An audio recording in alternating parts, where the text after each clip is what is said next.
Gawa tayo ng chili garlic oil. So, dahil wala akong food processor, ang gagamitin ko ay itong aming blender. Ayan. I-blend ko lang muna siya.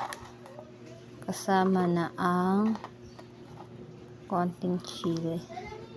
5 pirasong siling pula lang kasi nga yan lang yung available dito sa akin.